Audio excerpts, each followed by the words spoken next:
नमस्कार साथियों, स्वागत है आपका हमारे इस YouTube चैनल में। उत्तर प्रदेश ग्राम पंचायत चुनाव को लेकर इस वक्त की बहुत बड़ी अपडेट आ चुकी है। पंचायत चुनाव को लेकर इलाहाबाद हाई कोर्ट में साथियों एक सुनवाई हुई है। सुनवाई में क्या कुछ सामने निकल के आया है हम विस्तार से बताने की आप लोग को कोशिश करेंगे। देखिए, इलाहाबाद हाई कोर्ट ने उत्तर प्रदेश सरकार को एक बड़ा झटका दिया है। इलाहाबाद हाई कोर्ट से एक बहुत बड़ी अपडेट साथियों सामने निकल के आ रही है। राज्य सरकार को बड़ा झटका लगा है और वर्तमान में जो प्रधान थे जिनको प्रशासक नियुक्त किया गया था उन लोगों पर रोक लगा दी है इलाहाबाद हाई कोर्ट ने। साथियों, ये जो अपडेट जब से निकल के आया है तब से उत्तर प्रदेश में यानी पूरे प्रदेश की बात कर ली जाए तो जो भी वर्तमान में जो ग्राम प्रधान हैं उन लोगों की नींद उड़ गई है। साथियों, हम विस्तार से बताने की कोशिश करेंगे क्या है अपडेट। आप लोगों से एक रिक्वेस्ट है कि अगर जो आप लोगों ने अभी तक हमारे इस चैनल को सब्सक्राइब नहीं किया है तो प्लीज़ चैनल को सब्सक्राइब कर लें। अगर जो वीडियो पसंद आए आप लोगों को तो वीडियो को लाइक करें, अपने दोस्तों यारों में शेयर करें ताकि ये जो बड़ी अपडेट है या और लोगों तक पहुंचे, उन लोगों को भी सही और सटीक खबरें मिलती रहें। देखिए साथियों, इसमें आया है कि इलाहाबाद हाई कोर्ट ने यूपी सरकार को बड़ा झटका दिया है। कोर्ट ने कहा कि प्रधान प्रशासक नहीं हो सकते।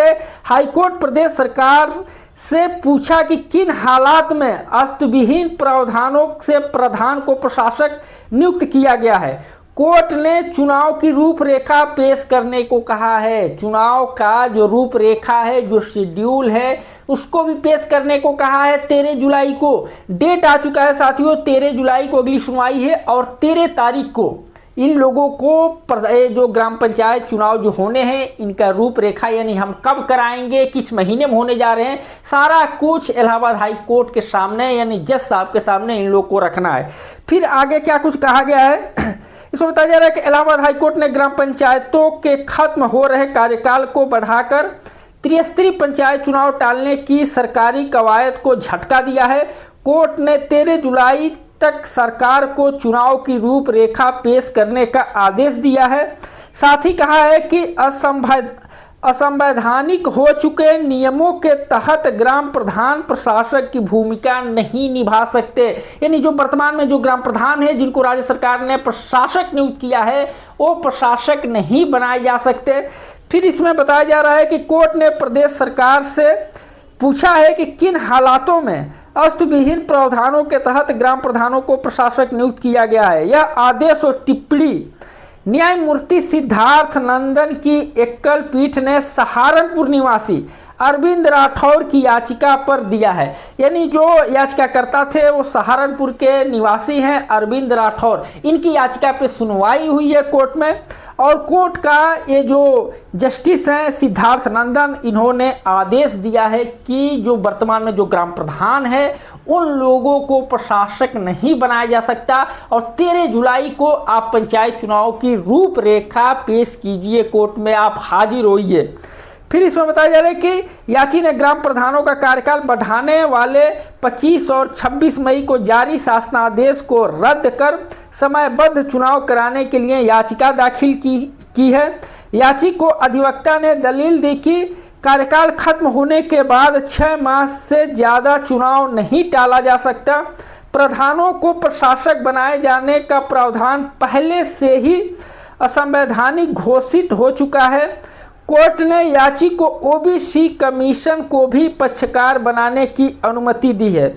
कोर्ट ने हैरानी जताते हुए पंचायत राज विभाग के प्रमुख सचिव से हल्फनामे के माध्यम से यह स्पष्ट करने को कहा कि किन परिस्थितियों में अस्तविहीन प्रावधान के तहत प्रधानों का कार्यकाल बढ़ाया जा रहा है। साथ ही चेतावनी भी दी यदि कोई अधिकारी कोई तार्किक कारण नहीं बता सके तो उन्हें अदालत में व्यक्तिगत रूप से हाजिर होना पड़ेगा। इसके बाद कोर्ट अवमानना की कार्रवाई पर विचार भी करेगी। देखिए, अब अगर जो कोई अधिकारी अगर जो स्पष्ट कारण नहीं बता रहा है तो उनके खिलाफ कोर्ट कार्रवाई भी करेगी। पूरा अल्टीमेटम दे चुका है कि 13 जुलाई को आप पंचायत चुनाव की रूपरेखा जो है वह कोर्ट में पेश कीजिए। देखिए, बड़ी अपडेट है। अब वर्तमान में जो ग्राम प्रधान हैं इन लोगों को एक बड़ा झटका लग गया है।